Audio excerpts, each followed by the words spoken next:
வாழ்க வையகம், வாழ்க வளமுடன். குரு வாழ்க, குருவே துணை. மகரிஷி அவர்களின் வாழ்க்கை மலர்கள் என்ற புத்தகத்தில் நாள் ஒரு நற்சிந்தனையாக செப்டம்பர் 30 இன்று மிருகம், மனிதன், மாமனிதன் என்ற தலைப்பை குறித்து பார்க்க இருக்கின்றோம்.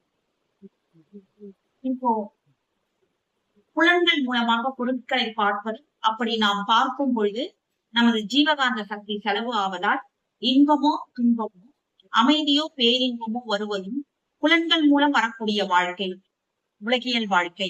அதற்கு மேலாக உண்மையை உணர்ந்து இயற்கையை உணர்ந்து கொண்டு வாழக்கூடிய ஒரு பேராற்றலும் மனிதனிடத்தில் இருக்கிறது. ஆனால் மற்ற ஜீவராசிகளிடமும் இந்த அறிவு இல்லையா என்று பார்த்தால் இருக்கிறது. ஆனால் அந்த அறிவை செயல்படுத்தக்கூடிய வாய்ப்பு இல்லை அப்படின்னு சொல்லிட்டு மகரிஷி அவர்கள் சொல்றாங்க.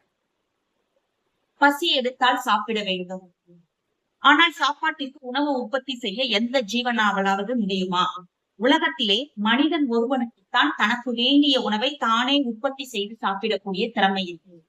அப்போ விலங்குகள் பாத்தீங்கன்னா தன்னுடைய வாயுக்குள்ள போகக்கூடிய அளவுல இருக்கக்கூடியதும் இல்லை, பிறவற்றை அடித்து உணவாக கொள்ளக்கூடிய அந்த தன்மையை அதுவே அதற்கு இயல்பூக்கமாக இருக்கின்றது. அப்போ அதனால உணவு உற்பத்தி செய்யக்கூடிய தன்மை அதனிடத்துல இல்லாததினாலே அது என்ன செய்யுதுன்னா பிற உயிர்களை அடித்து சாப்பிடுகின்றது. அது இயற்கையினுடைய நியதியாக இருக்கின்றது. அது அவ்வாறு தன்னுடைய வாழ்க்கையை வாழ்ந்து கொண்டிருக்கின்றது. இப்ப விலங்குகள்லாம் ரெண்டு விஷயத்த பண்ணும். ஒண்ணு உணவு, ஒண்ணு இனப்பெருக்கம். இதை தவிர்த்து ஒண்ணும் இல்ல. உணவு தன்னுடைய உடலை வளர்த்துக் கொள்வதற்கு, இனப்பெருக்கம் என்பது தன்னுடைய சந்ததியை இந்த உலகத்திலே விட்டு செல்வதற்கு, இல்லைங்களா? அப்போ இந்த அளவிலே மிருகம் இருக்கிறது, விலங்குகள் இருக்கிறது. அதுக்கு தன்னிடத்துல உணவை உற்பத்தி செய்ய முடியாத காரணத்தினால அது பிற உயிர்களை அடித்து சாப்பிடுகின்றது. அந்த அளவில விலங்குகளினுடைய வாழ்க்கை முறை அமைந்திருக்கிறது. அப்போ மனிதன் அப்படின்ட்டு வரும் பொழுது, மனிதன் என்பவன் 6வது அறிவை கொண்டு இருக்கின்றான். பகுத்தறிவு, பகுத்து பார்க்கக்கூடிய பகுத்தறிவு அவனுக்கு இருக்கின்றது. நல்லது எது, கெட்டது எது என்று பிரித்து பார்த்து நல்லதை மட்டுமே கடைபிடிக்கக்கூடிய ஆற்றலை, தகைமை அவனிடத்துல உண்டு. ஆனா அதை பண்ண முடியாத தருணங்கள் இருக்கு. ஏன்னா விலங்கின பதிவும் அவனிடத்திலே வருகின்றது, இல்லைங்களா? விலங்கின பதிவு வருகின்றது.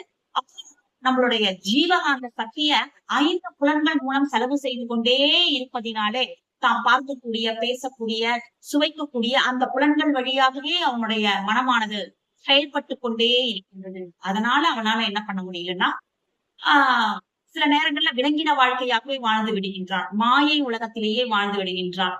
அப்பெல்லாம் பெரியவங்க சொல்லுவாங்க பாருங்க, கண்டதே காட்சி கொண்டதே கோலம் சொல்லிட்டு. அந்த மாதிரி தாம் பார்த்தது, தாம் கேட்டது, தான் சுவைப்பது இதுதான் இன்பம் நினைச்சிட்டு அப்படியே வாழ்ந்துடுறாங்க. ஆனா மனிதன் என்பவன் எப்படி பாத்தீங்கன்னா தனக்கு தேவையான உணவை உற்பத்தி செய்து கொண்டு மற்ற உயிர்களுக்கு துன்பம் தராமல் அந்த அறிவினுடைய நிலையில, விழிப்பு நிலையில தனக்கு நல்லது பண்ணி மற்றவர்களுக்கும் நல்லது செய்யக்கூடியவன் தான் மனிதன் அப்படின்னு சொல்லிட்டு மகரிஷி சொல்றாங்க. இப்போ மாமனிதன் அப்படின்னா யாருன்னு பாத்தீங்கன்னா, தான் யாரு, இறைநிலையிலிருந்து வந்திருக்கின்றேன், அந்த சுத்த வெளிதான் எனக்குள்ளே அறிவாக மலர்ந்திருக்கின்றது, அந்த இறைநிலைதான் எனக்குள்ளே அறிவாக இருக்கின்றது என்ற உண்மையை உணர்ந்து கொண்டு எந்த உயிருக்கும் துன்பம் தராமல் தானும் நலமாக வாழ்ந்து இப்போ பிற துன்பத்தை போக்கக்கூடிய அளவுல அருட்தொண்டு செய்து வாழ்பவன் தான் மாமனிதனாக கொள்ளப்படுகின்றான். இப்போ ஒரு திரைப்பட பாடல் கூட இருக்கின்றது, மனிதன் என்பவன் தெய்வமாகலாம் அப்படின்னு சொல்லிட்டு சொல்லுவாங்க. இதே மகளிருக்கு பாத்தீங்கன்னா முன்னாடி எல்லாம் 5 ஒழுக்க பண்பாடு கொடுத்தாங்க. 5 ஒழுக்க பண்பாடு உலகத்தில் வேண்டும், போதை போர் பொய் புகையொழித்து பொறுப்போடாமல் செய்வோம், அதிக சுமை ஏதுமில்லை அவரவர் தம் அறிவின், ஆற்றலினால் உடல் உழைப்பால் வாழ்வதென்ற முடிவும். அந்த பாடல்ல பாத்தீங்கன்னா பிற வாழ்க்கை சுதந்திரத்தை நம்ம என்ன பண்ணக்கூடாது, பறிக்கக்கூடாது, பிற உயிரை பறித்து வாழக்கூடாது என்ற நியதியில 5 ஒழுக்க பண்பாடை ஏற்றி இருப்பாங்க. அதுவே கொஞ்ச நாள் என்ன பண்ணாங்கன்னா மகிழ்ச்சி அதையேதான் 2 ஒழுக்க பண்பாடாக மாற்றி கொடுத்தார்கள். நான் பாத்தீங்கன்னா எந்த உயிருக்கும் உடலால துன்பம் கொடுக்க மாட்டேன், துன்பப்படும் உயிர்களுக்கு என்னால் முடிந்த அளவு இயன்றவரை உதவிகளை செய்வேன் அப்படின்னு சொல்லிட்டு கொண்டு வந்தாங்க. அப்போ இதை உணர்ந்து கொண்டு வாழும் பொழுதுதான் மனிதன் என்பவன் மாமனிதன் என்கின்ற நிலைக்கு நாம உணர முடியும். அப்ப நம்ம மனிதனாக இருக்கக்கூடிய நம்மள முதல்ல நம்மளுடைய மகரிஷி அவர்கள் மனிதனாக மாற்றி 5 புலன்கள் வழியாக நம்ம செலவு பண்ணிக்கிட்டே இருக்கிறது இல்ல, வா அப்படின்னு சொல்லிட்டு உயிர் சக்திய மூலாதாரத்துல இருந்து ஆக்கினைக்கு கொண்டு வந்து அதை நிலைநிறுத்தி அங்கேயே அறிவை பழக்க உயிரோடு அறிவை வைத்து பழக்க அதுக்கப்புறம் நம்ம என்ன பண்றோம், மாமனித நிலைக்கு நம்மளை கொண்டு வருவதற்கான ஒரு இடமாக தான் இந்த மனவளக்கலை இருக்கின்றது.